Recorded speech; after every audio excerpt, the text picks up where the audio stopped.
4 శాఖల్లో అవినీతి ఆఫీసర్లు, రెవెన్యూ, మున్సిపల్, పోలీస్, రిజిస్ట్రేషన్ శాఖలపై సీఎంఓకు ఫిర్యాదులు వెల్లువ. ఎమ్మెల్యే నుంచి కూడా కంప్లైంట్స్. సీఎం రేవంత్ రెడ్డికి ఇంటెలిజెన్స్ రిపోర్ట్. ఎంఆర్ఓలు, ఆర్డీఓలు, మరికొందరు అధికారులపై ఇప్పటికే ఎంక్వైరీ మొదలు. లిస్టులో పలువురు ఐఏఎస్, ఐపీఎస్ ఆఫీసర్లు. ఈ 4 శాఖ ఆఫీసర్లపైనే ఎక్కువగా ఏసీబీ కేసులు.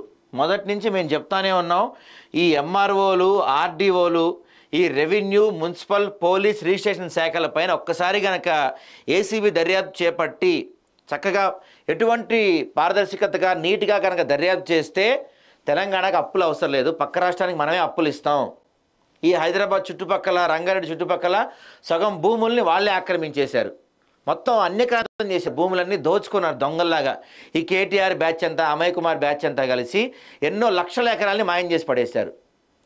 మొన్న ఆడేవాడు అమయ్ కుమార్ పైన ఈడీ రైడ్స్, ఏసీబీ రైడ్ చేస్తేనే కొన్ని లక్షల కోట్లు, 22 కోట్లు దొరికినాయి వాడి దగ్గర. ఇంకా పూర్తి స్థాయిగా విచారణ జరిగితే ఎన్ని కోట్లు బయటపడతాయో.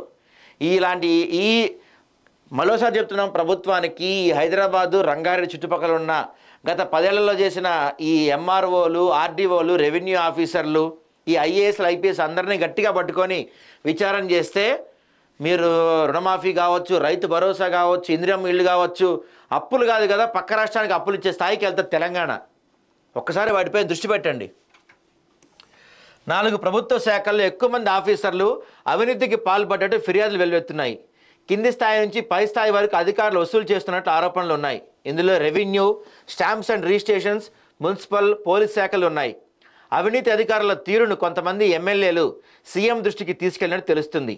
ఏసీబీకి పట్టుబడుతున్న వారిలో ఎక్కువగా ఈ 4 శాఖలకు చెందిన వారే ఉన్నారు.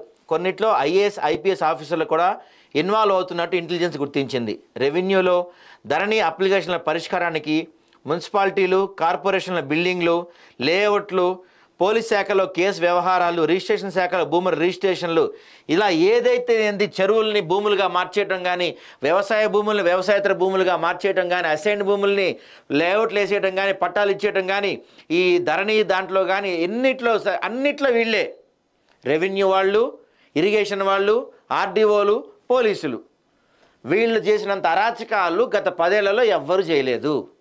గట్టిగా పట్టుకొని మీ స్టైల్లో విచారిస్తే మొత్తం బయటకు వస్తాయి అన్నీ. ఆ విధంగా ఆలోచించట్లా గవర్నమెంట్.